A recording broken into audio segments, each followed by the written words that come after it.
C'est un privilège d'être ici ce soir et de me tenir à cet endroit.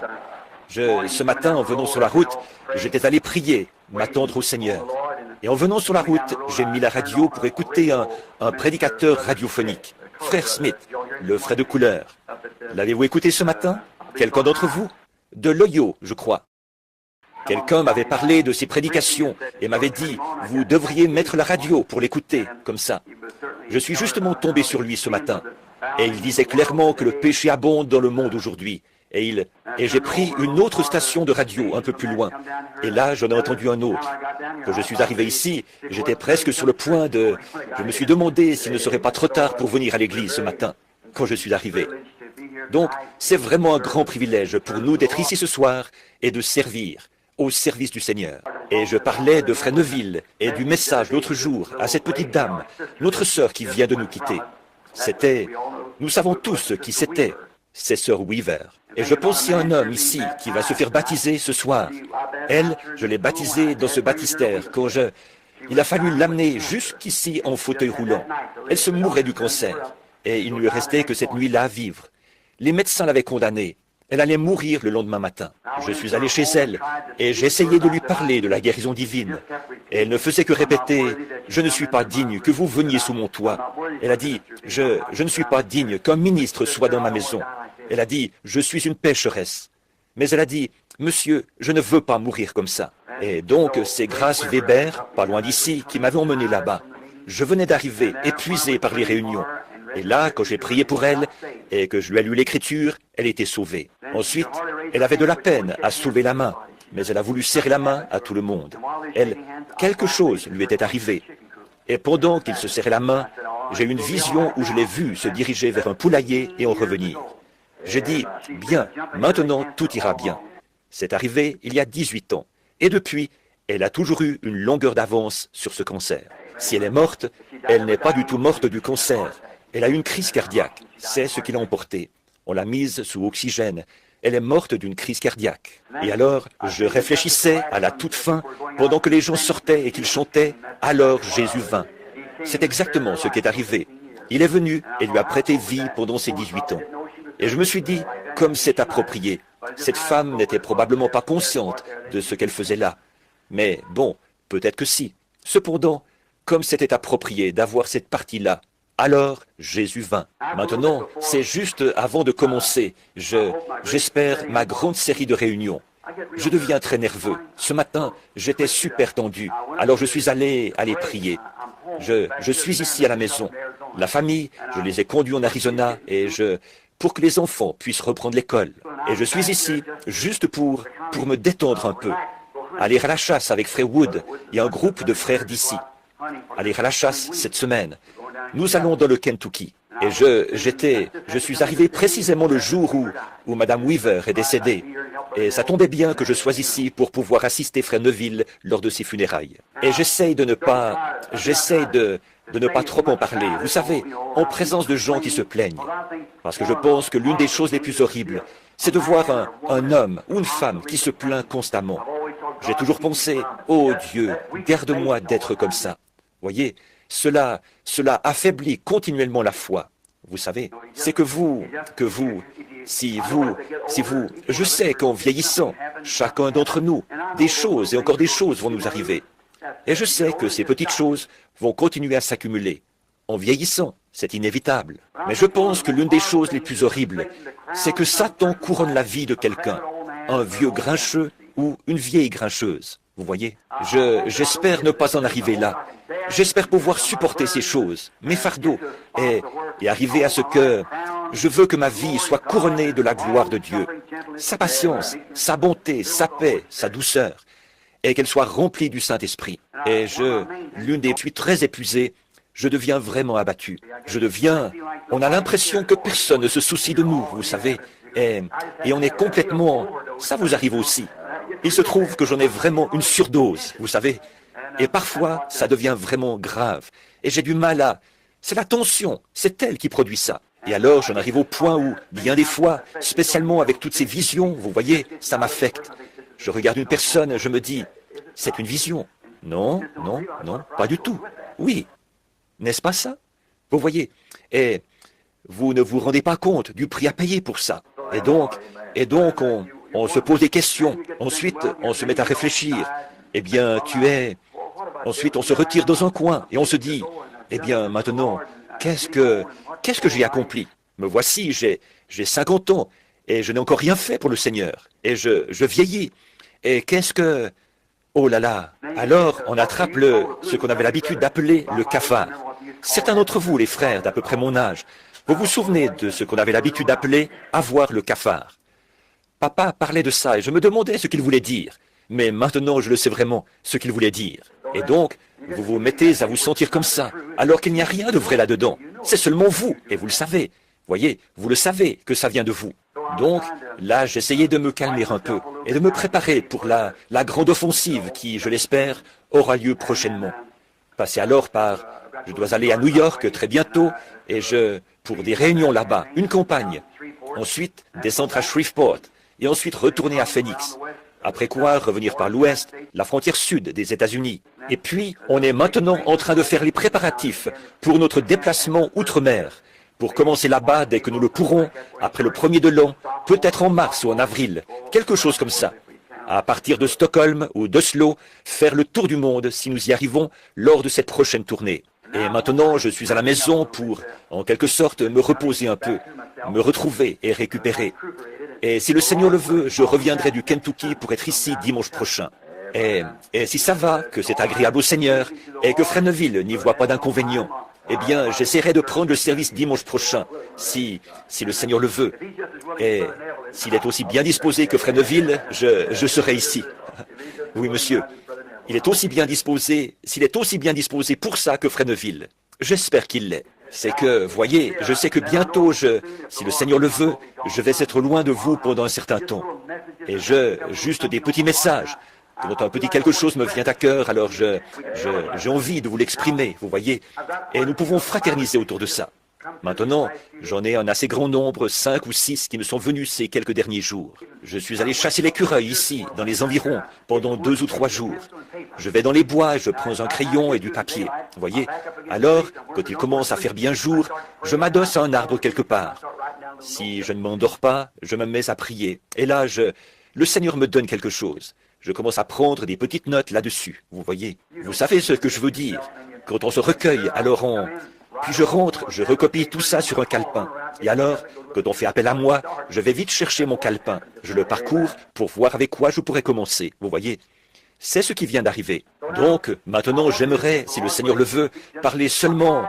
J'essaie de d'écourter ces grands et longs messages, vous voyez, qui prennent des heures.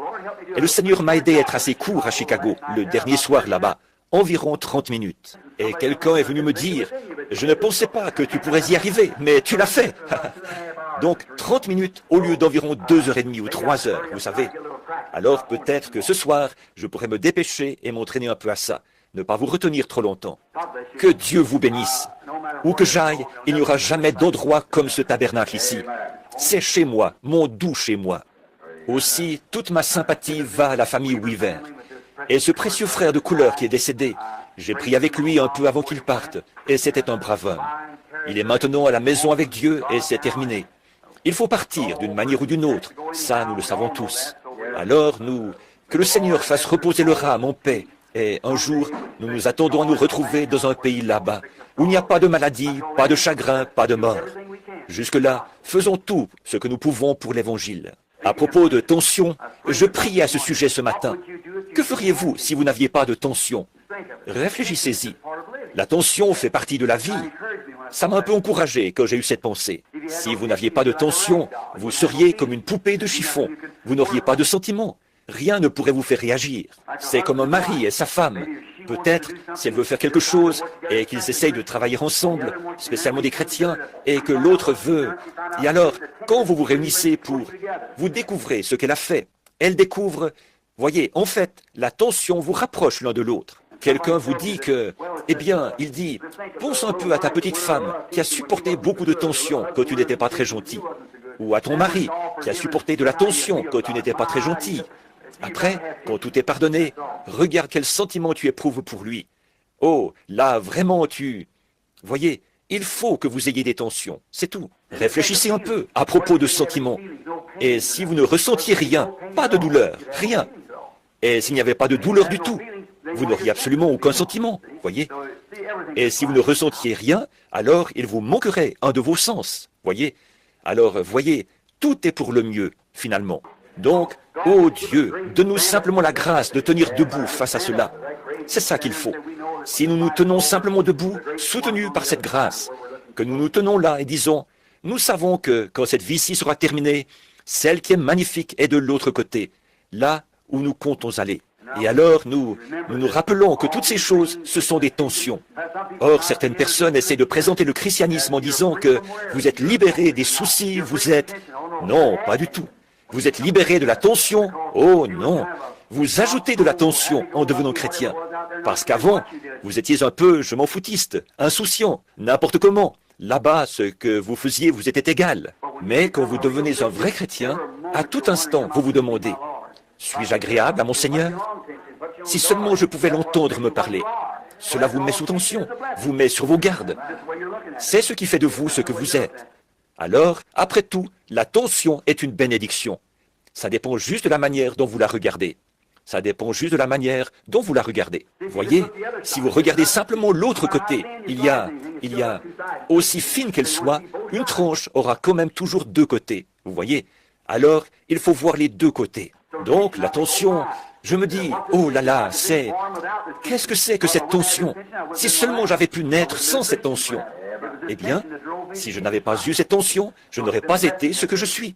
Je n'aurais pas été un chrétien peut-être.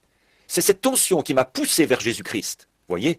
Alors, elle a été une source de bénédiction pour moi. Et donc, comme Paul l'a dit, quand il avait eu une tension ou quelque chose d'autre, bien qu'il ait consulté le Seigneur 3 fois pour qu'il lui enlève ça. Et le Seigneur a dit, Paul, ma grâce te suffit. Il a dit, alors je me glorifierai de mes infirmités. Quand je suis faible, c'est là que je suis fort. Voyez? Tant que c'est selon la volonté de Dieu, c'est bien. Or, je l'ai consulté une fois, quand ça me dérangeait tellement que ça me faisait peur. Et il m'a dit, il y a environ 8 ou 10 ans, il a dit, ça ne te fera plus jamais peur.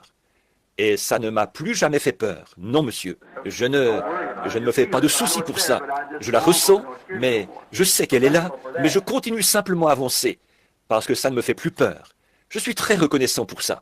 Bon, il aurait pu dire, ça n'existera plus, tout aussi bien que tu n'auras plus peur. Donc, c'est sa volonté que cela arrive.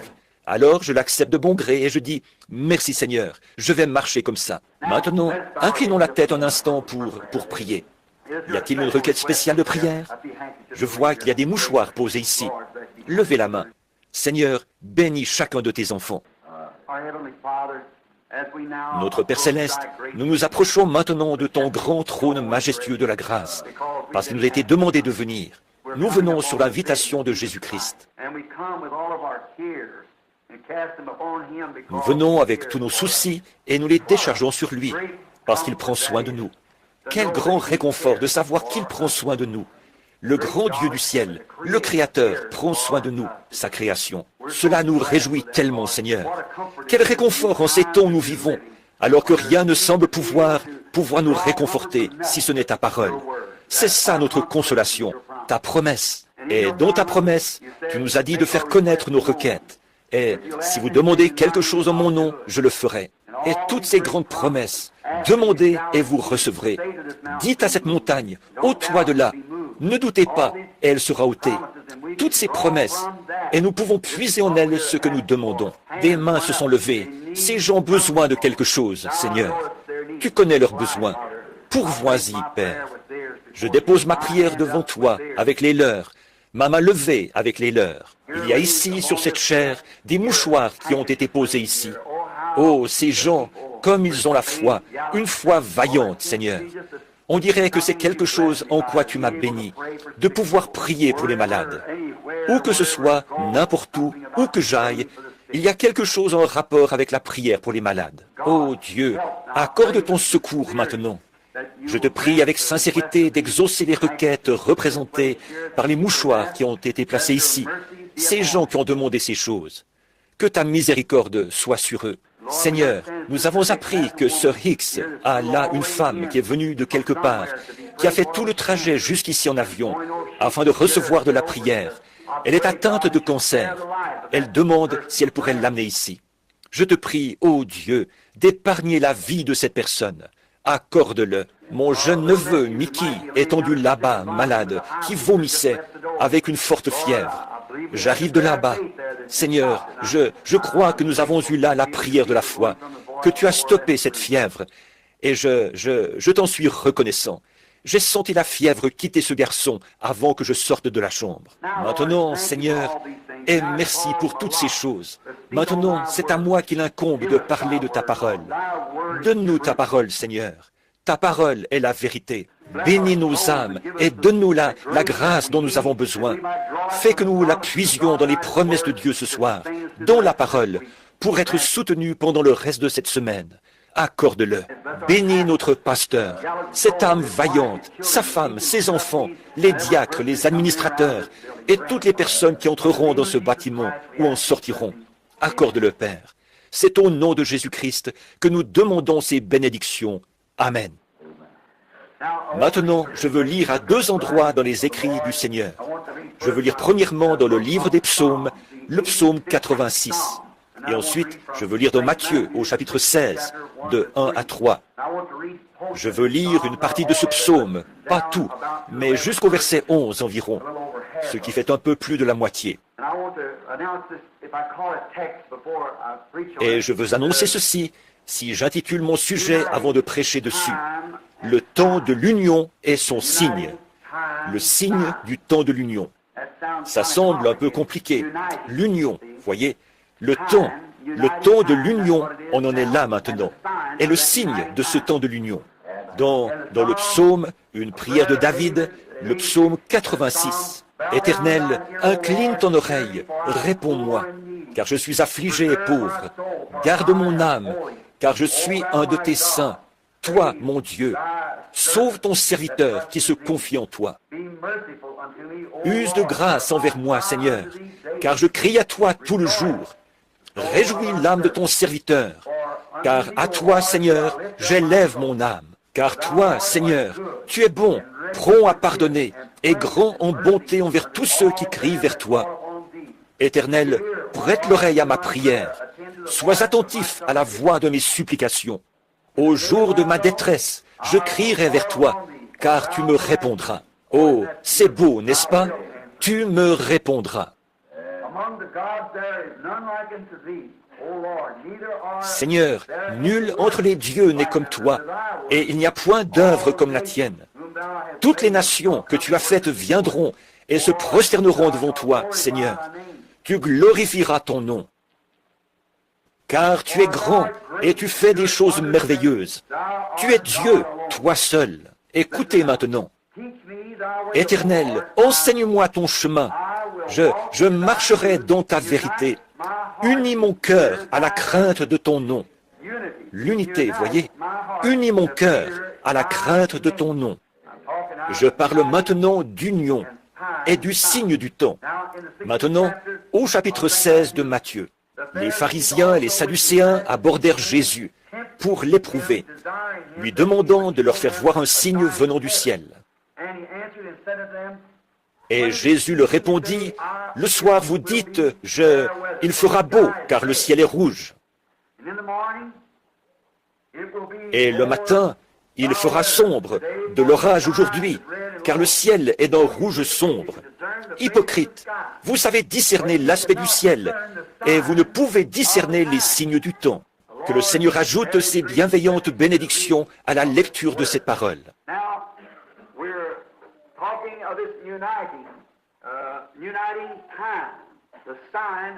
Maintenant, nous parlons de cette union, de ce temps de l'union, le signe du temps de l'union. Voyez, Jésus était ici, dans cette dernière lecture de l'Écriture. Il reprochait au clergé de n'avoir pas su discerner le temps, ou le signe du temps. Or, cela a toujours été quelque chose d'important pour les gens, voyez, de savoir discerner le signe du temps où l'on vit. En effet, Dieu l'écrit clairement, de sorte que cela n'échappe à personne.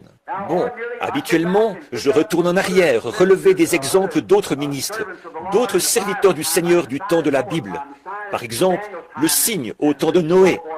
le signe du temps de Daniel, et ainsi de suite, les différents signes.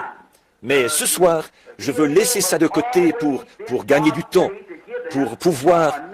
Mais cela a toujours été la manière de faire de Dieu, de leur donner un signe naturel du temps, afin que tous sachent en quel temps ils étaient. Et ces pharisiens auraient dû reconnaître leur temps.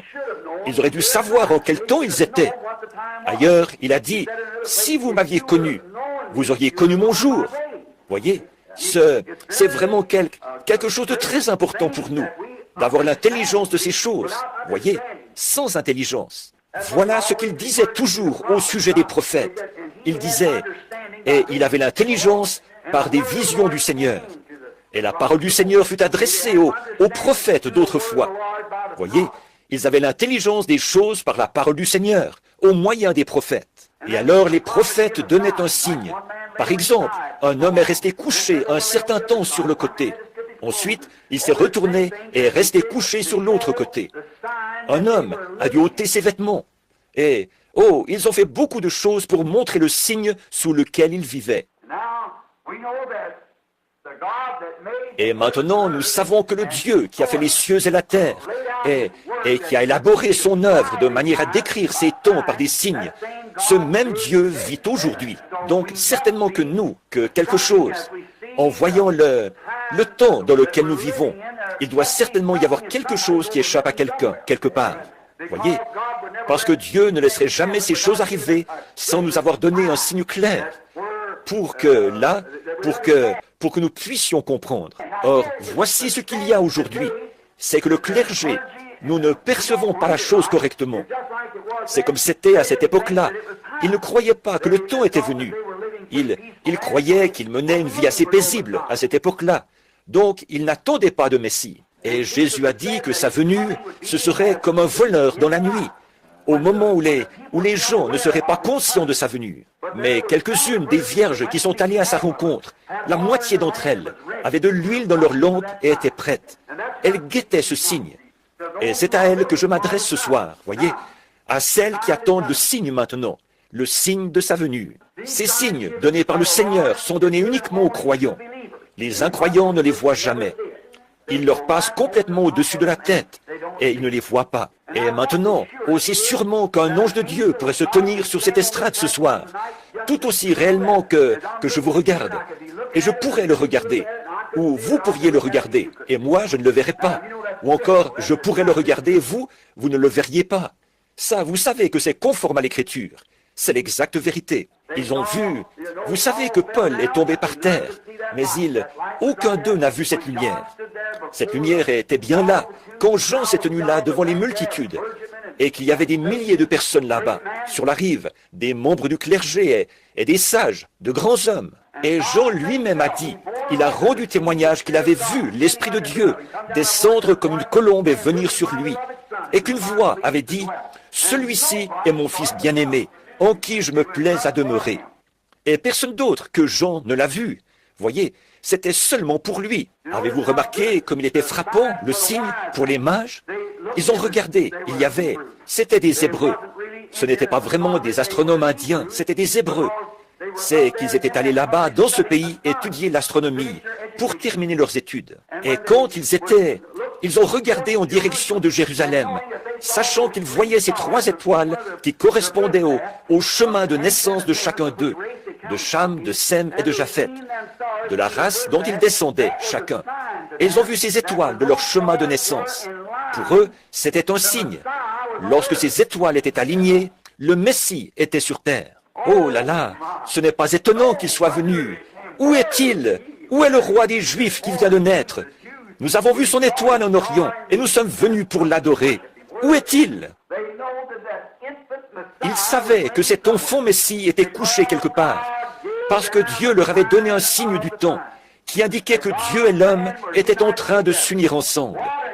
Quelle unité, quand Dieu s'est uni lui-même à un corps humain. La principale, la plus grande de toutes les unions qui aient jamais été faites, c'est lorsque Dieu s'est uni à l'homme, qu'il a laissé sa glorieuse lignée en tant que Dieu, a étendu sa tente et intégré l'humanité, et est devenu l'un d'eux pour les racheter. L'unité. Ce qui a fait quoi? ce qui a amené pour toujours la paix entre Dieu et l'homme. Combien nous en sommes reconnaissants. Et les signes n'étaient pas envoyés. Maintenant, pensez un peu. Tous les hommes et tous les astronomes, les gens de cette époque-là, leur horloge, c'était les étoiles. Une sentinelle montait au sommet de la tour. Il montait là-haut et observait. Il voyait quand certaines étoiles étaient dans une certaine constellation, alors qu'elles passaient. Il savait quelle heure il était. Vous vous rappelez, dans l'Écriture, sentinelle, quelle heure est-il? Et la sentinelle revenait lui dire l'heure qu'il était.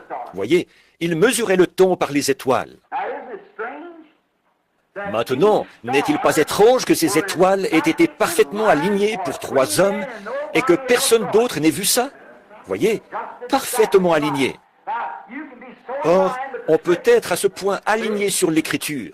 Voyez, quand ces étoiles se sont unifiées, qu'elles se sont unies ensemble pour former cette constellation, au même moment, 3 hommes ont aussi été unis. Et on peut être tellement unis à Dieu, dans sa parole, que ces choses deviennent des réalités.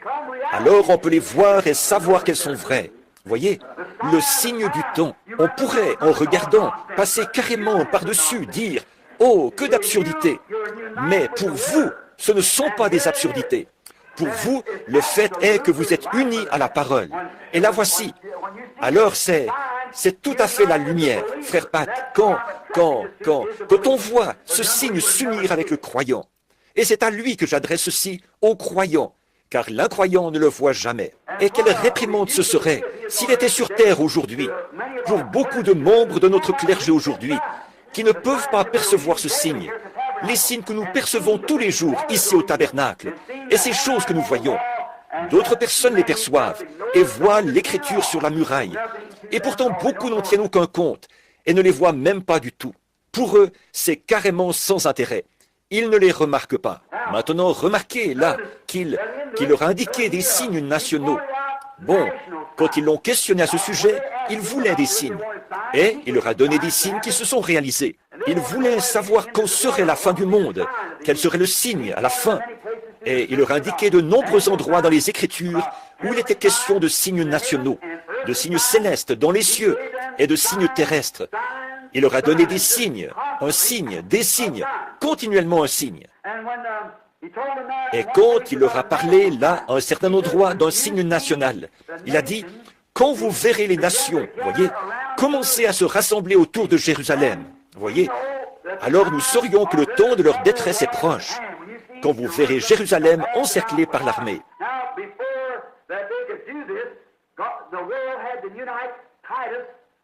Maintenant, avant qu'ils puissent faire ça, Dieu, le monde devait s'unir. Titus, ce grand général romain, devait réunir ses armées et arriver là, après que les Juifs avaient rejeté le signe du temps que Dieu leur avait donné. C'est à ce moment-là que Titus a réuni ses armées et est venu prendre la ville. Il y a une union du soi-disant peuple de Dieu contre la parole de Dieu, avant que la nation puisse s'unir contre le peuple de Dieu. Voyez, l'unité, l'union, s'unir ensemble. Je crois que nous vivons dans un grand temps d'union. Je note ces feux rouges, ces signaux clignotants et tout. Les femmes, comment elles agissent, et les hommes, comment ils agissent, et les églises, comment elles agissent. Je montre à ce petit groupe, de tout mon cœur, que je crois que nous sommes en train de nous aligner en conformité avec la parole de Dieu, en cette grandeur prophétique, juste avant la venue du Seigneur Jésus.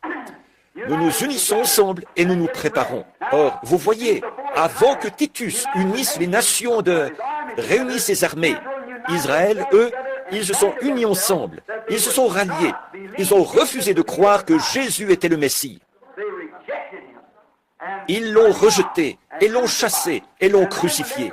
Et alors, quand ils ont rejeté le salut qui leur avait été envoyé, ils se sont unis ensemble pour le faire. Maintenant, retenez bien cela. Ils se sont unis ensemble pour rejeter le message de l'heure. Il fallait qu'ils le fassent. Et après qu'ils l'ont fait, alors le signe national est arrivé. Les nations ont commencé à s'unir ensemble. Et Titus a amené cette grande armée de Romains et de Grecs. Et il a encerclé les murs de Jérusalem. Il a enfermé ces gens à l'intérieur, là. Et ils sont morts de faim. Ils ont mangé l'écorce des arbres. C'est ce que Joseph, le grand historien, nous raconte. Et ils ont mangé l'herbe qu'il y avait par terre. Ils ont même fait bouillir les enfants les uns des autres et les ont mangés. Voyez, ces gens avaient perdu la raison. Et alors, quand finalement Titus, qui était installé sur les collines, là, autour de Jérusalem, et les gens qui étaient là-dedans, ils pensaient qu'ils faisaient la volonté de Dieu. Quand ils ont vu ces armées avancer sur eux, ils avaient refusé d'écouter ce grand maître, le Seigneur Jésus, leur parler de ces choses. Pas un seul des chrétiens ne s'est fait prendre là-dedans, car ils avaient vu le signe et s'étaient déplacés. Voyez, ils ont dit que ceux qui seront sur le toit ne descendent pas, ou que celui qui sera dans les champs ne retourne pas en arrière pour prendre son manteau. Mais fuyez en Judée, et priez pour que votre fuite n'arrive pas en hiver, ni un jour de sabbat. En effet, en hiver, les collines auraient été complètement enneigées, et le jour du sabbat, les portes auraient été fermées. La porte. Alors, il se serait fait prendre dans cette situation-là. Voyez, nous voulons parler de ça bientôt, de la manière dont Dieu fait ces choses, si le Seigneur le veut. Maintenant, remarquez, ils ont prié pour que ça n'arrive pas comme ça. Jésus leur avait dit de prier pour ça. Et ils n'ont pas pris un seul d'entre eux là-dedans. Ils étaient partis, parce qu'ils avaient regardé le signe, et ils étaient partis. Un point, c'est tout. Oh, comme les églises aujourd'hui devraient voir le signe du temps où nous vivons. Fuyez à toute vitesse vers le calvaire pour avoir la vie. Pas vers une église, mais vers Jésus-Christ. Unissez-vous à lui, pas à une organisation ou un credo d'église. Unissez-vous à Christ et soyez sûrs que c'est bien lui. Vous ne pouvez pas accepter n'importe quoi.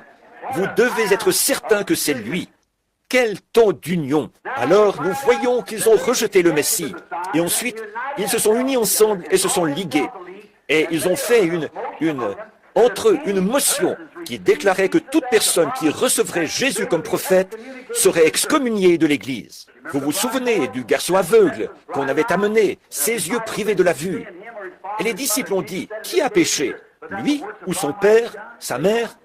Et Jésus a dit, dans ce cas, ni l'un ni l'autre. Mais c'est afin que les œuvres de Dieu s'accomplissent, qu'elles soient connues. Et souvenez-vous, ils ont dit que le père et la mère n'avaient pas pu le dire.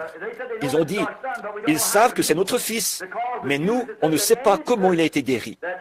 C'est que les Juifs avaient déclaré que toute personne qui confesserait qu'il était le prophète serait excommuniée. Mais vous voyez, les œuvres de Dieu, c'était que ce garçon ne faisait pas partie de ce groupe-là. Alors il a dit, eh bien moi je trouve étrange que vous ne sachiez pas d'où vient cet homme, et pourtant il m'a donné la vue. Voyez, maintenant lui, il pouvait le dire. Voyez, c'était ça, les œuvres de Dieu. Il avait été guéri et rétabli, et il pouvait le dire, parce que rien ne le retenait nulle part. C'était sur lui que les œuvres avaient été faites. Et assurément, il voyait ça pour la première fois de sa vie.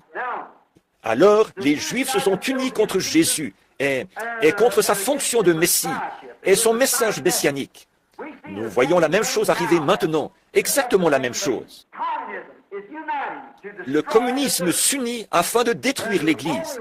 Et la seule façon dont ça, c'est après que l'Église se sera aussi unie dans le Conseil des Églises, le Conseil mondial des Églises, afin de nier et de détruire le message, la parole. Elles ont rejeté la parole. C'est ce que les Églises ont fait. Elles ne peuvent pas l'accepter, parce que celles-ci s'opposent à leur credo dénominationnel. Peu importe combien de colonnes de feu seraient suspendues au milieu des gens, ou combien de choses seraient prédites et se réaliseraient, et tous les grands signes qu'il a promis pour le dernier jour. Elles ne le peuvent pas. Elles sont donc en train de s'unir maintenant. Et votre pasteur ici, et beaucoup d'autres peuvent vous le dire, ceux qui lisent, qu'elles ont formé le mouvement œcuménique du monde. Et c'est un ministre luthérien qui est à la tête de ça. Alors, si jamais un désastre survenait, se produisait ici dans le quartier, si nous ne sommes pas unis à ce mouvement œcuménique, là, notre Église ne pourra plus être une Église. Et ils pourront l'utiliser comme entrepôt. Ou, si l'un de nous, frères, voyait quelqu'un en train de mourir ou qui est blessé, et essayait de lui offrir une bénédiction spirituelle, nous pourrions être abattus à cause de ça. C'est tout à fait exact. On pourrait nous donner 10 ans de prison fédérale pour avoir offert un secours, parce que nous ne sommes pas membres de ce mouvement œcuménique. Ne voyez-vous pas la marque de la bête? Voyez? Maintenant, nous voyons arriver ce temps de l'union. Voyez? Maintenant, observez. Et là, l'Église est unie contre le message.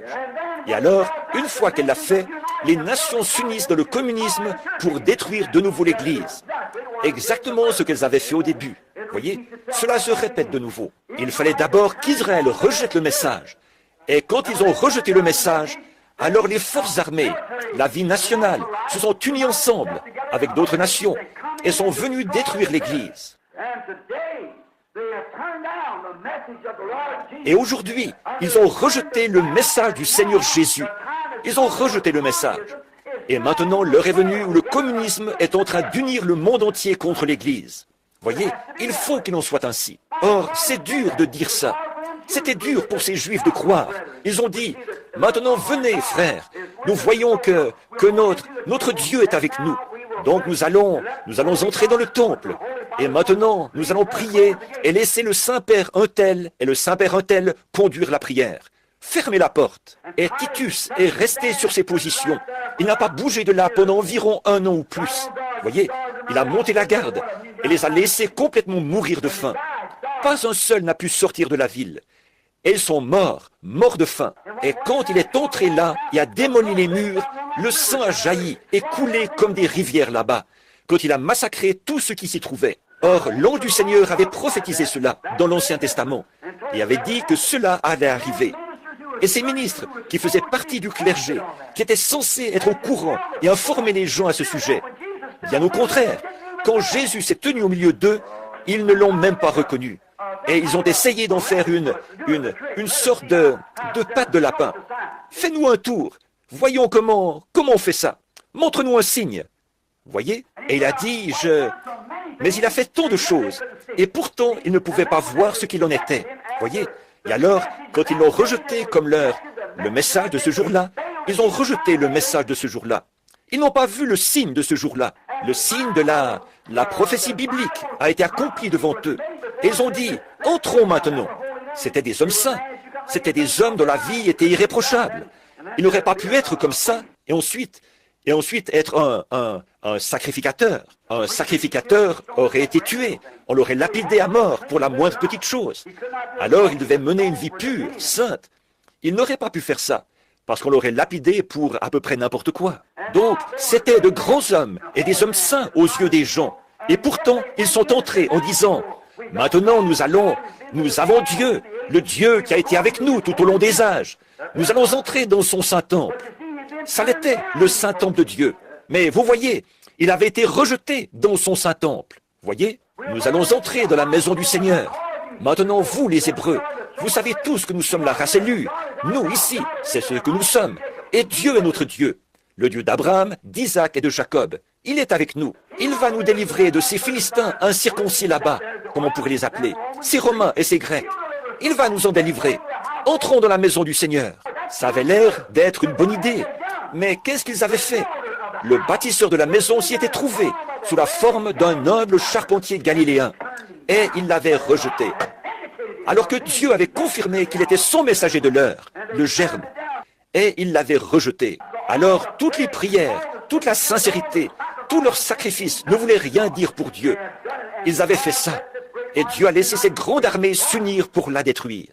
Et nous voyons aujourd'hui que les églises, de par les dénominations et tout ça, rejettent la parole de Dieu.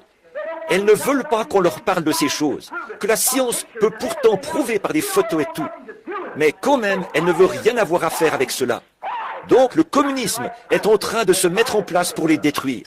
Exactement comme Titus l'avait fait. Et la Bible a dit qu'il le ferait. Exactement. Maintenant, vous voyez où nous vivons? Au temps de l'union. Quand nous voyons ces choses qui s'unissent. Oh, comment se fait-il que nous ne voyons pas ces choses? Vous pouvez regarder ici dans l'Écriture et voir où il l'a promis, que c'est ce qu'il ferait. Maintenant, nous le voyons s'accomplir. Nous voyons dans l'Église ce qu'il a promis de faire. Nous le voyons s'accomplir. Nous voyons les nations s'unir ensemble.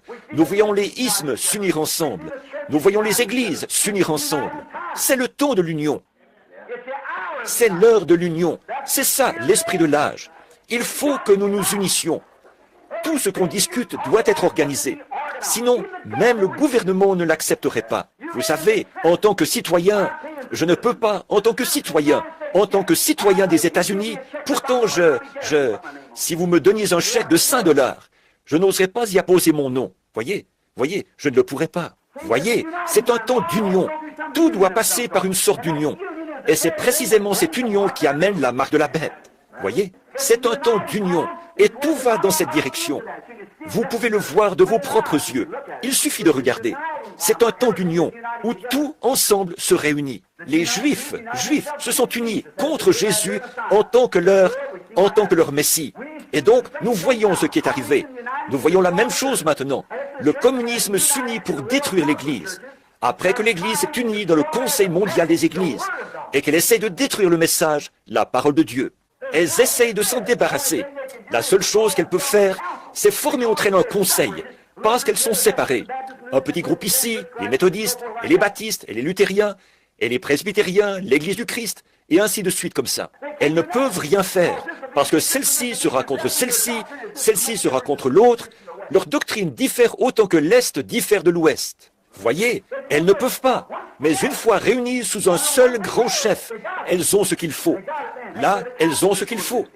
C'est ce qui fait que les catholiques sont dans une telle unité. Les catholiques romains. Évidemment, eux, ils sont en unité. La majorité, ce sont les catholiques romains. Les Grecs et les autres catholiques ne sont pas aussi nombreux que les catholiques romains. Alors, ils s'unissent ensemble et c'est ce qui les rend solidaires. Peu importe ce qui arrive, c'est le pape qui est le chef de tout, voyez. Et peu importe ce que dit n'importe qui d'autre, il est infaillible. Il est vicaire de Dieu, c'est tout. Il est l'adjoint de Dieu. Il a la juridiction de l'enfer, du ciel et du purgatoire. Voyez. Alors, dans ce cas-là, on ne peut rien faire du tout. Tout ce qu'il dit fait loi. Maintenant, les protestants sont en train de se donner un chef. Exactement comme ça, même chose. Et la Bible ne dit-elle pas qu'une image a été faite à la bête? Qu'est-ce qu'une image? C'est quelque chose qui est semblable, qui a été fait semblable. Voilà, c'est ça, la même chose. Qu'est-ce que c'est? Du fait qu'ils s'unissent ensemble, et c'est ça l'esprit de l'âge, c'est de s'unir. S'unir ensemble donc pour essayer de détruire le message. Comment le détruisent-ils? Comment pourraient-ils détruire la parole de Dieu? Ils peuvent la rendre inopérante, inefficace, en adoptant des traditions, comme ils l'avaient fait là-bas, au commencement, annulant ainsi l'effet de la parole de Dieu. Voyez, ils disent, « Oh, ça, c'est... » En fait, au fond, on voit cette femme incrédule, là, qui cherche à... Son nom m'échappe en ce moment. Si je pouvais citer son nom, je cherche à en retenir tellement. Je pensais à cette Miss Nation l'autre jour. Je souhaiterais qu'on ait une autre femme comme celle-là, qui prenne position. C'est elle qui est allée dans les bars, et a jeté dehors le whisky, et a arraché les affiches et tout ça. Pourquoi est-ce qu'une femme ne prend pas position comme ça aujourd'hui? Ne va pas arracher quelques-unes de ces photos de femmes nues de sa propre race, et ce genre de choses. De celle-là, on n'en a plus. Bon, mais cette femme, une incrédule, qui dit que la Bible, il est anticonstitutionnel de la lire dans les écoles publiques, et ce genre de choses. Maintenant, ce qu'ils font aussi, l'avez-vous remarqué? Ils essaient de dire maintenant, et des gens qui étudient beaucoup l'écriture l'ont dit, qu'une grande partie de la prophétie, de ce qui a été prophétisé dans la Bible, était absolument faux, et ne s'est jamais accompli. Vous en avez entendu parler, et vous l'avez lu. Et ils essaient de dire toutes sortes de choses. Vous voyez, ils essaient de détruire l'effet de cette parole. S'ils peuvent seulement la détruire, et y substituer un credo, ou quelque chose qui est de l'homme, qui semble à leurs yeux meilleur que la parole, alors ils la détruisent par leur tradition. Et c'est par ce moyen qu'ils essaient de détruire la parole de Dieu, par une politique dénominationnelle. Maintenant, chaque église a sa propre politique. L'église du Christ a la sienne, l'église chrétienne a la sienne, et les baptistes, les méthodistes, les presbytériens, ils ont tous leurs différentes politiques. Maintenant, ils s'en écartent, parce qu'ils sont séparés. Voyez, la chose n'aurait pas pu se faire avant. C'est maintenant qu'ils doivent le faire. Voyez, c'est le temps de l'union. Et maintenant, ils rassemblent tout ça. Ils mettent tout ça en commun. Et on voit avec quoi ils se retrouvent. Oh, c'est comme faire cuire une miche de pain faite de viande de cheval et d'ordures sorties de la poubelle.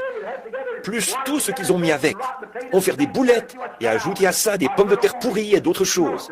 Et voir avec quoi on se retrouve. Moi, je ne veux rien de ça. C'est sûr que non. Non, monsieur. C'est comme ça qu'ils font. Voyez, ils prennent des gens qui croient que Jésus était un mythe. Une église qui croit que Jésus était un mythe. L'autre, certains qui croient qu'il était un prophète. L'une dit, le temps des miracles est passé. L'autre dit, il est possible que ça existe. Et tout ça réuni. Et la Bible dit, comment deux hommes peuvent-ils marcher ensemble s'ils ne sont pas d'accord? Voyez? Or, c'est ça le genre d'unité qu'ils ont. Et en mettant un éminent Saint-Père au-dessus. On a là une image de la bête, exactement ce que la Bible dit. Maintenant, ils ont un ministre luthérien à la tête. Eh bien, nous voyons que c'est le temps de l'union. C'est la même chose maintenant. Ils s'unissent ensemble. Le communisme et tout le reste. Dans le monde et dans l'Église et tout, ils s'unissent ensemble. Observez la nature. Oh là là, la nature, si vous observez la nature, elle fait la même chose. La nature est le calendrier de Dieu des signes. Le saviez-vous? Jésus leur a dit d'observer la nature. La mer qui mugirait, voyez, et il y aurait différentes choses, et des tremblements de terre en divers lieux, des conflits nationaux, des signes dans le ciel, des signes sur la terre. Partout, il y aurait des signes de ce temps qui arrive. Observez les nuages. Avant que les nuages puissent produire une pluie torrentielle, savez-vous comment ça se passe? Plusieurs petits nuages se regroupent pour former un gros nuage. Eh bien, celui-ci est poussé par un peu de vent, celui-là est poussé par un peu de vent, et ils sont poussés tous ensemble. Et là, on a un ouragan. Voyez, ils s'unissent avant de pouvoir produire un orage. Il le faut. Observez les canards et les oies qui s'unissent ensemble avant de quitter leur pays. Voyez, ils s'unissent ensemble. On les voit voler d'un étang à l'autre, d'un endroit à l'autre. Ils se rassemblent tous. Ils s'unissent, se préparent pour leur départ. Voyez, c'est la nature. Et Dieu a créé la nature. Et la nature agit d'après le plan de Dieu. C'est une loi de Dieu non écrite. La nature agit en conformité avec sa loi. C'est comme quand on parle à un service funèbre de la sève qui descend dans la tombe, au bout de la racine de l'arbre, pour rester là jusqu'à la résurrection au printemps. C'est une loi de Dieu. Il n'y a pas d'intelligence qui puisse faire descendre cette sève-là. On ne pourrait pas la drainer, on ne pourrait pas l'extraire. Il n'y a pas de meilleure façon de faire que celle de Dieu. C'est Dieu qui a le moyen parfait. Alors, quand les feuilles tombent, alors il envoie la sève en bas, dans la tombe, et la cache. Comme Job l'a dit, « Cache-moi dans la tombe, jusqu'à ce que ta colère soit passée. » Voyez, elle descend là, parce que c'est une loi de la nature, avant le gel. Regardez les feuilles qui commencent maintenant à tomber. Pourquoi? C'est une loi de la nature. Les canards vont se rassembler, tous, et ils vont se regrouper autour d'un chef. Là, d'une manière ou d'une autre, ils savent, je ne sais pas comment, mais ils le savent, que ce certain petit canard mâle est un chef. Et ce petit, tous, ils se rassemblent et se regroupent directement autour de lui. Puis, il s'élève dans les airs. Et pourtant, il n'a jamais quitté cet étang, mais tout droit vers la Louisiane ou le Texas il ira, vers les champs de riz. Voyez, avant de s'envoler, de quitter le lieu où ils sont nés cette année-là, ils s'unissent ensemble. Amen, c'est ça. Ils se regroupent autour de leur chef. Le problème chez l'homme, c'est qu'il ne reconnaît pas son chef. Oui, monsieur, ils vont se regrouper autour d'une dénomination, ils vont se regrouper autour d'un évêque ou d'un homme, mais ils ne veulent pas se regrouper autour du chef, le Saint-Esprit dans la parole. Voyez, ils disent, « Oh, eh bien, j'ai peur de devenir un peu fanatique, j'ai peur de partir du mauvais pied. » Oh, c'est ça. Qu'arriverait-il si le petit canard disait « Je n'aime vraiment pas sa manière de soigner son plumage. Je ne crois pas que je vais le suivre. » Vous mourrez de froid. Vous serez coincé là-bas si vous ne partez pas avec le vol au moment du départ. Ils s'unissent ensemble. Et c'est ce que fait la nature. Les oies s'unissent ensemble, se regroupent autour de leur chef. Elles font la même chose. Avez-vous déjà remarqué les abeilles quand elles essaiment? Les abeilles s'unissent ensemble avant d'essaimer, se rassemblent autour de leur reine. C'est vrai. Et là où elle va, elles y vont aussi. Voilà, oui. Que font-elles? Elles s'unissent avant l'essaimage. C'est exact, toute la nature. Les poissons s'unissent ensemble avant la migration du printemps. Là-bas, dans l'océan, on peut les trouver. Ces gros, ce qu'on appelle des bossus, les saumons. Quand ils viennent là, avant cette migration, on les voit par dizaines de milliers, là-bas dans la mer, qui s'amènent tout autour, dans l'eau salée, alors qu'en fait, ce sont des poissons d'eau douce. Et les voici qui remontent directement dans cette eau douce. Ils remontent pour la saison du frais. Ils remontent là-bas et frais, environ tous les 4 ans. Et ils meurent dès qu'ils sont frayés. Et ils savent qu'ils vont là-bas pour mourir. Et il n'y a aucun moyen de les arrêter. Ils sautent les échelles à poissons et tout le reste, pendant leur remontée là-bas, sachant qu'ils vont à leur mort. Mais c'est la loi de la nature qui les pousse. Ils savent qu'ils remontent là-bas pour frayer dans la fosse, et ils meurent. Et les petits arrivent, et là quelque chose les unit ensemble.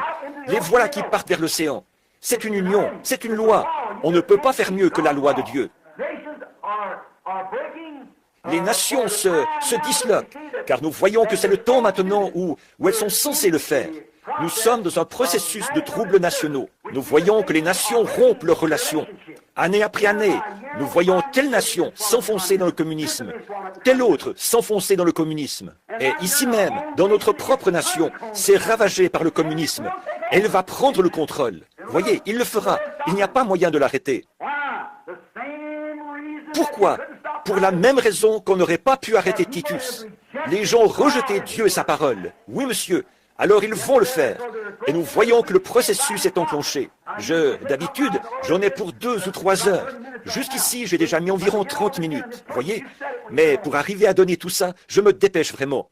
Étudiez ces choses quand vous serez rentrés. Remarquez, ils sont en train de s'unir maintenant même. Vous dites, frère Branham, est-ce bien vrai? Ils s'avancent vers le combat d'Armageddon. C'est exactement ce qu'ils vont faire. Voyez? Et c'est dans ce but-là qu'ils s'unissent en ce moment. C'est pour ça que nous avons l'ONU et toutes ces choses que nous avons. Le monde occidental s'unit contre le monde oriental, le communisme et tout le reste. Tous, ils s'unissent ensemble. Les églises s'unissent ensemble. Tous semblent s'unir. Ils s'unissent ensemble. C'est ce que nous voyons.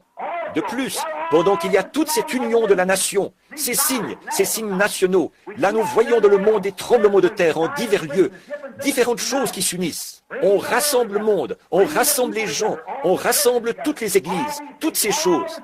Et pendant qu'il y a toutes ces unions, il y a une autre union qui est en train de se faire. Amen. C'est là-dessus que je veux maintenant attirer votre attention. Dieu est en train d'unir son épouse. Elles s'assemblent de l'Est et de l'Ouest, du Nord et du Sud. Il y a un temps d'union et c'est en train de se produire maintenant même. Elle s'unit. Pourquoi? L'enlèvement. Amen. Dieu est en train de la préparer. Oui, monsieur, elle s'unit. À quoi s'unit-elle? À la parole. Car tous les cieux et la terre passeront, mais ma parole ne passera jamais. Elle s'unit à l'ainsi dit le Seigneur. Malgré ce qu'en disent les dénominations ou qui que ce soit d'autre, elle s'unit, elle se prépare. Pourquoi? Elle est l'épouse, c'est vrai. Elle s'unit à son époux, voyez? Et l'époux est la parole. Au commencement était la parole, et la parole était avec Dieu, et la parole était Dieu. Et la parole a été faite chair, et elle a habité parmi nous. Et l'Église est... L'épouse et la parole deviennent tellement un que la parole elle-même accomplit les œuvres de l'époux. Amen. Le voyez-vous? Une union. Ce n'est plus adhérer à l'Église. Ce n'est plus telle chose. Mais fuyez tout et attachez-vous à Jésus-Christ. Voyez? C'est le temps de l'union. Dieu réunit son épouse. Il restaure cela. Parfaitement. Il unit les paroles de sa promesse. 2 Thessaloniciens chapitre 2. Il y est dit au chapitre 5, il est dit, les saints qui dorment dans la poussière de la terre se réveilleront. Et alors, nous nous unirons avec eux, les vivants avec ceux qui sont morts. Nous nous unirons avant même d'arriver là-haut. Parce que l'épouse sera au complet quand elle arrivera là-bas. Ceux qui sont vivants, ils sont en train de s'unir à la parole. Et ceux qui sont partis l'ont déjà fait. Et tout cela s'assemble pour former une grande union. L'union qui se fait avant de monter là-haut. Amen. Le communisme doit gagner du terrain. Ces autres choses doivent gagner du terrain. Et l'Église doit s'unir là-bas, et les nations là-bas, pour former le Conseil mondial des Églises. Et l'épouse doit s'unir sous la parole de Dieu. Pour accomplir cela, Dieu a envoyé le signe céleste et ces choses qui sont des preuves pour l'Église, comme il l'a fait pour la nation. Amen. Dieu, le temps de l'union. Oui, monsieur. Oh là là. Alors souvenez-vous maintenant, il y a une union de la parole qui s'unit de nouveau. Une restauration de la foi qui a été transmise au sein une fois pour toutes. Une restauration, ce qui ne pouvait se faire qu'en ce jour-ci. Le seul temps où cela pouvait se faire, c'est maintenant. On ne s'y était jamais attaqué, nulle part. Elle s'était lancée dans des folies dénominationnelles. Mais maintenant, pas question d'adhérer à une folie dénominationnelle. Parce que c'est le temps de l'union d'hommes et de femmes, de toute race, toute couleur, tout credo. Tout est assujetti à Christ par le baptême du Saint-Esprit et le retour à la parole. Le temps de l'union pour l'Église. Oh là là, l'union de chaque parole qui a été dispersée partout par ces organisations. Depuis le moment où, à Nicée, Rome, elles ont organisé la première Église. De même, elles ont organisé Luther, elles ont organisé Wesley, elles ont organisé toutes les autres églises. Et pour faire ça, il fallait qu'elles adoptent un credo. Alors, quand Dieu a envoyé autre chose, elles n'ont pas pu recevoir cela. C'est pourquoi ce n'était pas possible avant maintenant. Dieu a promis que, dans les derniers jours, la foi des pères serait rétablie et redonnée à l'épouse de nouveau, qu'il en serait ainsi. Et ça ne pouvait se faire en aucun autre temps qu'en ce temps-ci. Regardez quel signe est venu du ciel. Une colonne de feu suspendue parmi nous. Et avec les signes, les prodiges du Seigneur Jésus-Christ. Quand il nous parle, ça ne manque jamais. Ça arrive de façon parfaite chaque fois. Amen. Alors nous voyons où nous en sommes. Au temps de l'union, nous voyons les nations s'unir, nous voyons le monde s'unir, nous voyons le communisme s'unir, nous voyons les églises s'unir, et nous voyons Dieu s'unir lui-même à son épouse. Si bien que lui et l'église, c'est la même chose. Alléluia! Comme la pyramide, là, c'est vrai. Ils s'unissent ensemble. Dieu s'unit. Pourquoi? Jamais, depuis le premier âge de l'Église, la colonne de feu n'avait été parmi les gens. Jamais, depuis le premier âge de l'Église, ils n'avaient vu les choses que nous voyons aujourd'hui. Et ceci n'a été rendu possible que lorsque Dieu a envoyé les 7 sceaux et nous a donné un signe par cela. Il a envoyé du ciel 7 anges. Et il est venu pour restaurer cette parole qui avait été dispersée par ces dénominations et pour relier tout cela de nouveau à la parole de Dieu, pour faire descendre son Saint-Esprit. Jésus a dit, si vous demeurez en moi et que ma parole demeure en vous, alors demandez ce que vous voudrez. Cela vous sera accordé. Il unit de nouveau l'épouse à la parole, qui est Dieu. L'Église est la parole, pas l'Église est le credo. L'Église est la parole, l'épouse est la parole, unis ensemble. Oh là là, quel rétablir quoi? La foi des premiers pères pentecôtistes, voyez, qui avait été dispersée par le groupe de Luther. Pas par Luther lui-même, pas par Luther, pas par Wesley, pas par ses grands fondateurs. Mais, après leur départ, une église est apparue et alors, ce qu'ils en ont fait, ils en ont fait une organisation. Ils ont accepté des credos et tout, et sont partis comme ça. Et regardez-les aujourd'hui. Maintenant, ils sont entrés dans ce Conseil mondial des églises. Bon, vous voyez, mais dans les derniers jours, vous voyez, nous voyons des choses arriver maintenant qui n'étaient jamais arrivées auparavant. Vous voyez, c'est le signe de Dieu. Et toutes ces unions sont le signe du temps. Maintenant, nous voulons regarder cela attentivement, être vraiment sûrs que nous le comprenons. Ils abandonnent la vraie parole pour adopter des dénominations, pour accepter des credos et les opinions de différents hommes, plutôt que d'accepter la parole. Apocalypse 10 dit le message du 7e ange. Maintenant, souvenez-vous, ça, c'est juste au moment des 7 trompettes. Et il y a 7 anges qui font retentir 7 trompettes. C'est à cela qu'on va arriver ensuite. Mais souvenez-vous, là, très spécifiquement, il est dit de l'ange. Non pas la trompette du 7e ange, mais le message du 7e ange. Voyez, pas l'ange de la trompette, mais l'ange du message. Voyez, l'ange a seulement sonné de la trompette. Ce 7e ange, l'ange de la trompette. Mais ici, il est dit au jour du message du 7e ange. Voyez, quand son message est fini. Voyez, ça, c'est le message de l'âge de l'Église. C'est en ce temps-là le message, pas la trompette, et le mystère de Dieu qui est écrit dans la parole s'accomplirait. Maintenant, regardez dans quel jour nous vivons. Regardez ces sceaux. C'est ce qui a rassemblé cette parole de Dieu qui avait été dispersée.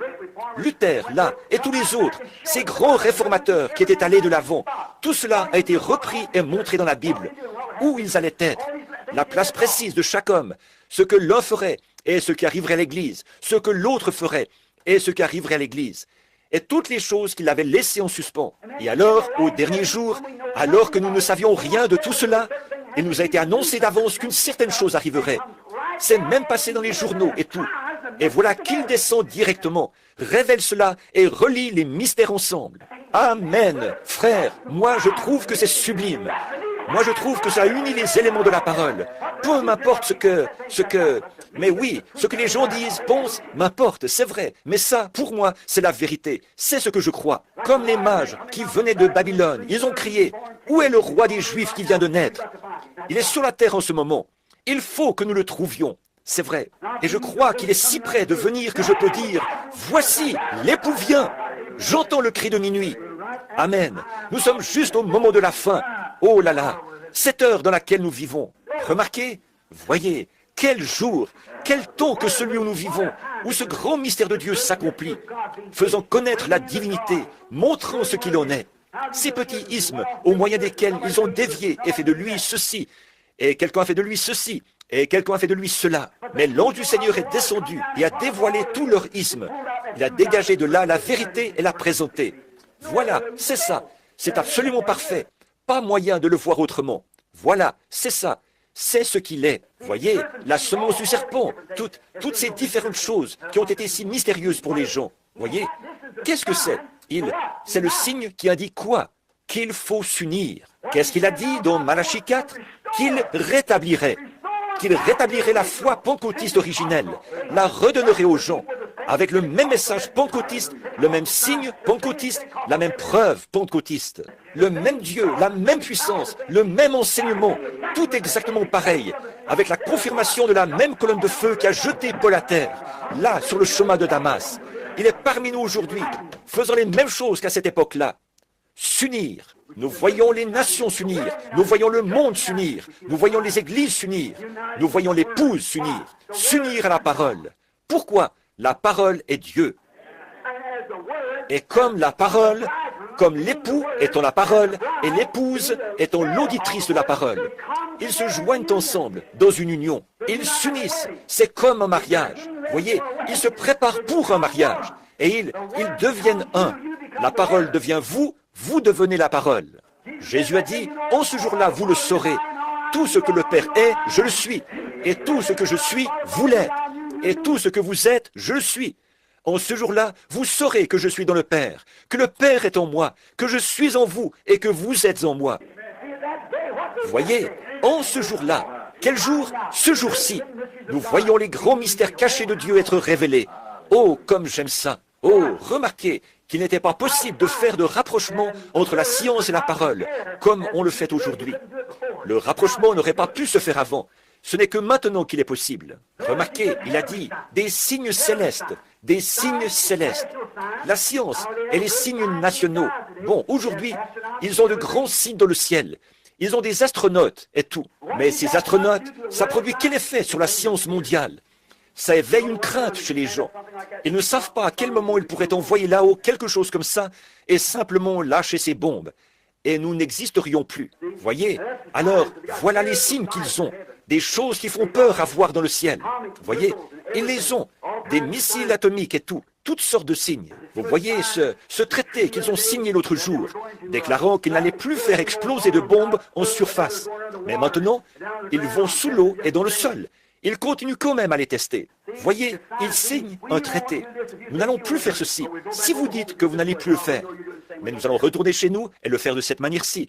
Nous savons qu'au même moment, vous faites pareil là-bas. Voyez, il n'y a absolument rien. Ce n'est que... Il n'y a aucune confiance entre eux. Il n'y a rien. On peut... Voyez, et ils ont tous peur les uns des autres. C'est un signe qui fait peur.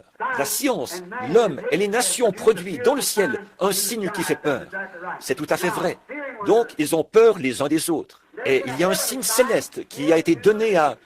Voyez, bon, eux aussi, ils ont leur signe dans le ciel. Un signe qui fait peur. Un homme astronaute. Il pourrait avoir un missile atomique, le lâcher et détruire la nation entière. Monter là-haut comme astronaute et se tenir là. Rien ne les empêche de faire ça. Ils peuvent certainement le faire. Quand ils le veulent, ils peuvent la réduire en poussière s'ils le veulent. Mais dans les 15 prochaines minutes, et ce que l'un peut faire, l'autre aussi peut faire pareil. Donc, vous voyez là, ils ont un signe, mais ce genre de signe les effraie. Ils s'unissent ensemble, ils unissent leurs forces. Le monde libre, il unit ses forces. Le communisme unit ses forces avec la Russie. Tous. Mais chacun a peur de l'autre. Voyez, c'est un signe qui fait peur. C'est vrai. Ça, ce sont des signes nationaux et tout. Mais l'Église a reçu un signe céleste, un astronaute. Amen. Jésus-Christ, sous la forme d'une colonne de feu. Comme il était dans l'Ancien Testament, comme il était quand il a rencontré Saul, là-bas sur le chemin de Damas. Le même Jésus ici aujourd'hui. Et qu'est-ce que cela produit? Est-ce que cela amène la peur? Cela amène un amour, une union les uns avec les autres. Amen. De la sympathie les uns pour les autres. Cela amène l'amour de Dieu. Oh, cela nous unit et nous amène le corps de Christ à l'unité en tant qu'épouse. C'est ce qu'il produit maintenant. Cette grande union que Dieu, eux, ils s'unissent. Un groupe ici pour combattre l'autre. Un groupe par ici pour combattre l'autre. Et l'Église est là entre les deux. Regardez bien ce qui va arriver. Elle va s'unir avec eux. C'est tout à fait vrai. Mais bon, nous voyons que cela amène de la peur et de l'agitation. Mais l'Église, l'épouse, est unie par un seul Dieu, sous un seul esprit, l'Esprit de Dieu, dans une sainte union de Dieu. afin d'être une sainte épouse pour Dieu. C'est vrai, tous ensemble, l'unité du corps. Le corps attend comme une épouse, puisqu'elle est l'épouse, puisque nous disons être l'épouse. Pour ce temps de l'union de l'épouse, l'Église s'unit si étroitement.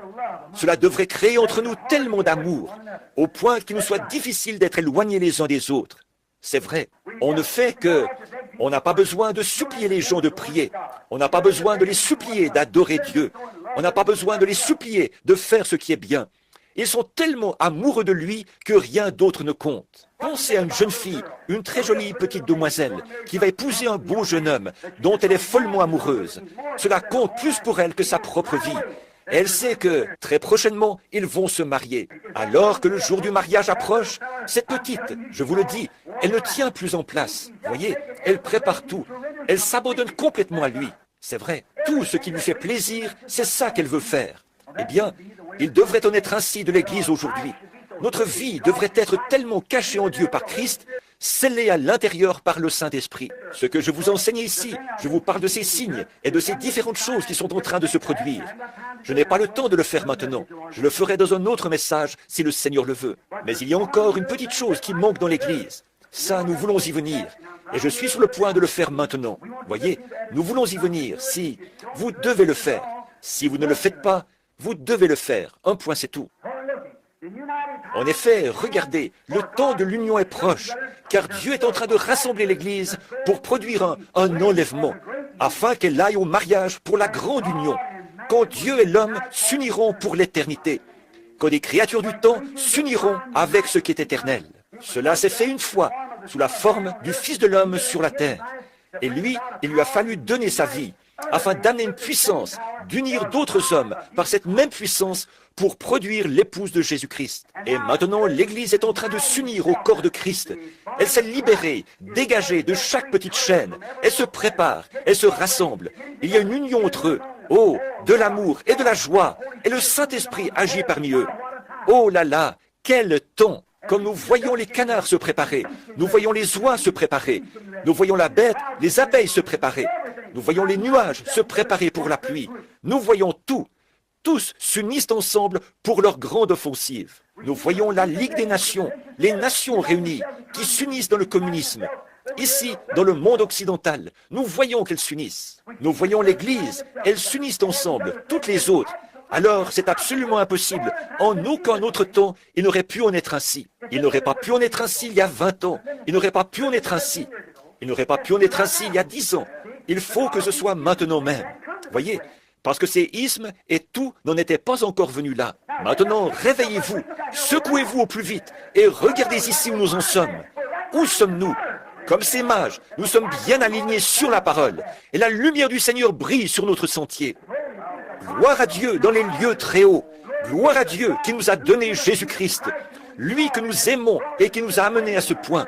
Et comme nous sommes son peuple, racheté au prix de son sang. Oh là là, quand arrive le temps de l'union, nous regardons comme nous nous unissons les uns avec les autres par les liens de son esprit. Est-ce possible que ce soit son esprit? Bien sûr que c'est son esprit. Pourquoi cela? C'est sa parole, et c'est là l'esprit de la parole. Quand cet esprit de la promesse vient sur vous et qu'il confirme et démontre ce qu'il est, ici même, est-ce le même esprit? C'est celui qui était avec Moïse dans le désert. C'est celui qui était sur Jésus-Christ. C'est lui qui a rencontré Saul quand il était en route vers Damas. Il est le même hier, aujourd'hui et éternellement. Et il fait la même chose.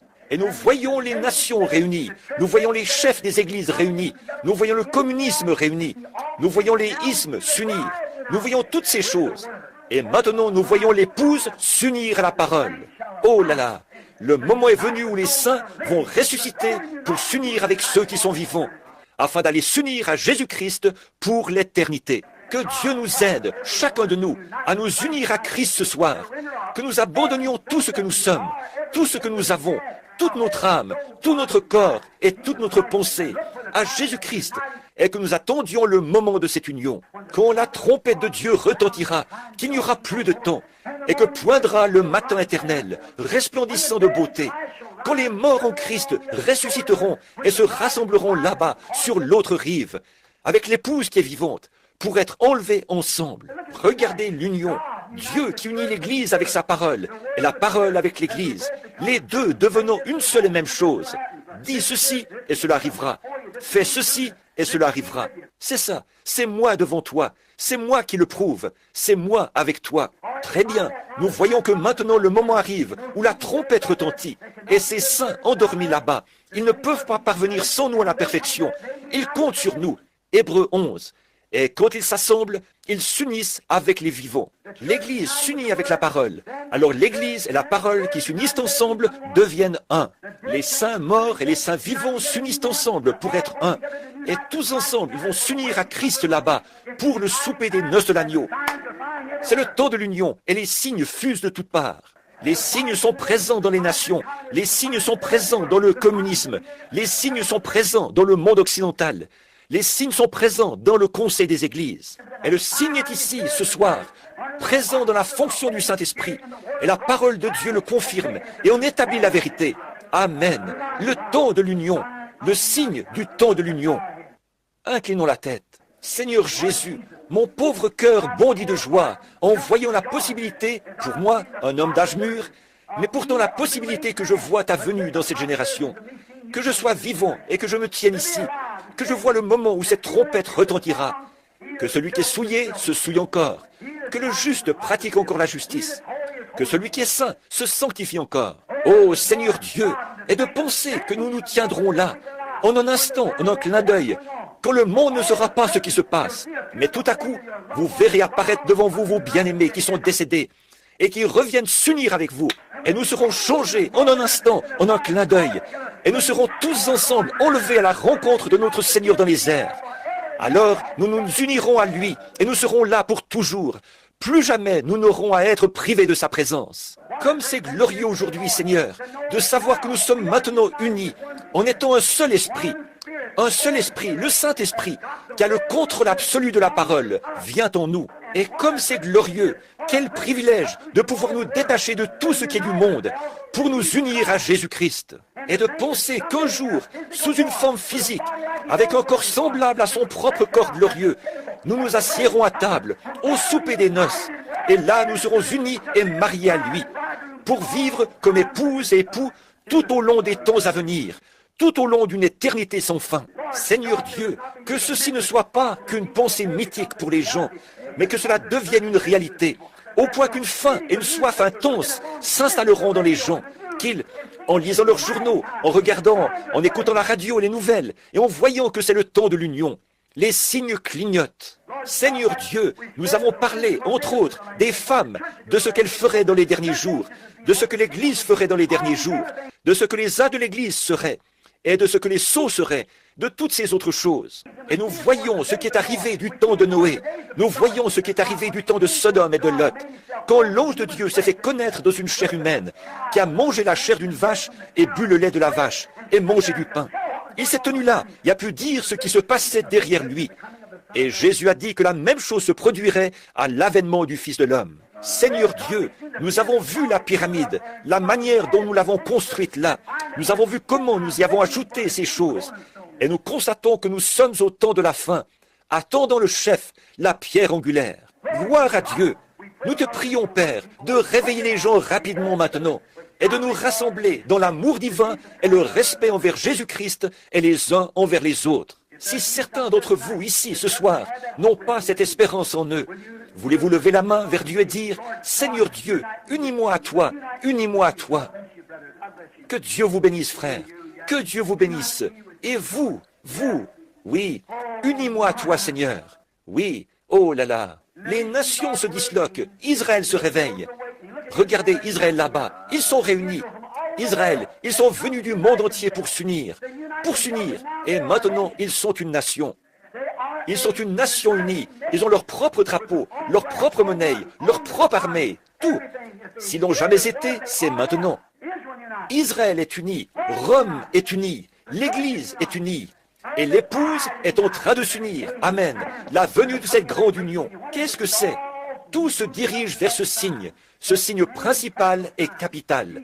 Jésus et son épouse qui s'unissent pour être un. Dieu notre Père, accorde ces bénédictions que je demande pour ces gens, et puissions-nous être unis à toi de cœur et d'esprit. car ils ont levé la main, montrant qu'ils désirent cela. Seigneur Dieu, purifie-nous et fais que nous soyons à toi. Accorde-le, Seigneur. Tout ce que nous savons faire et pouvons faire, c'est demander. Et alors, tu as dit que si nous le demandions et le croyions, nous le recevrions. Je l'attends, Seigneur. Je te remercie au nom de Jésus-Christ. Amen.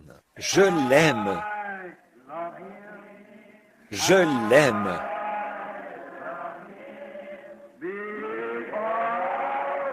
Parce qu'il m'a aimé le premier.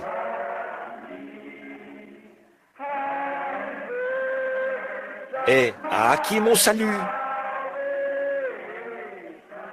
sur le bois du calvaire.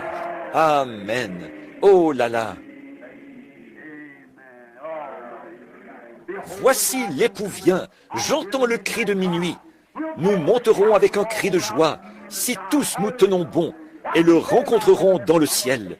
Veillez pris, mon frère, de peur que quelqu'un ne prenne ta couronne, car le tiède et le rétrograde ne porteront pas la robe de mariage. C'est vrai, préparons-nous pour ce cri de minuit. Il viendra l'heure où vous n'y penserez pas. Il y aura un cri, pas au milieu du monde des incrédules, ce sera un secret.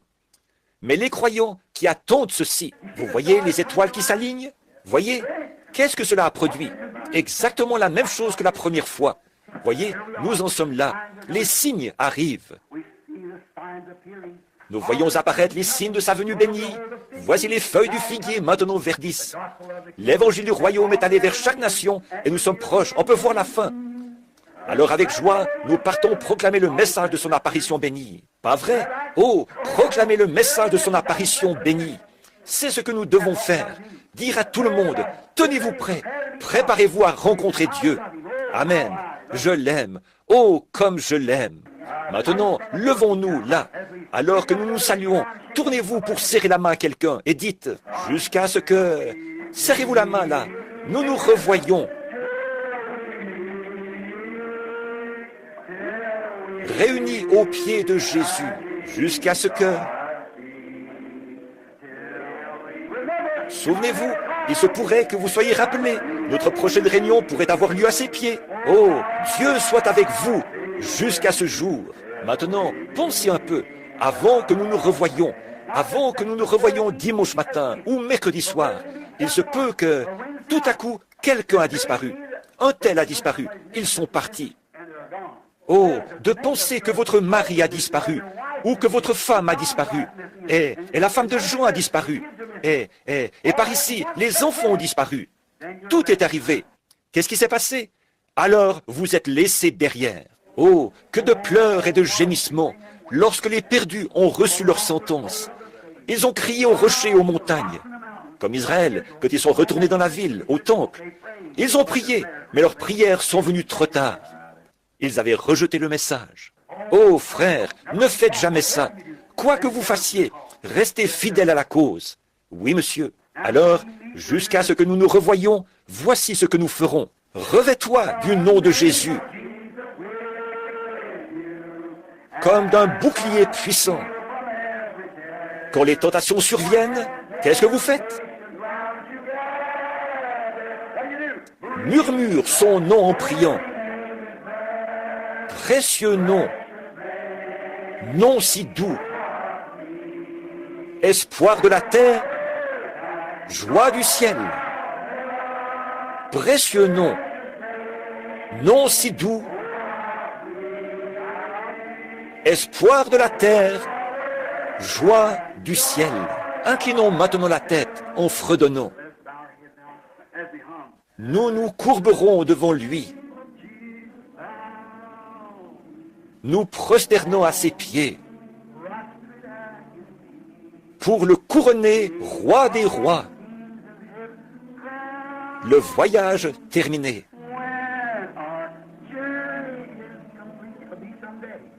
Il le sera un jour. Oh, précieux nom,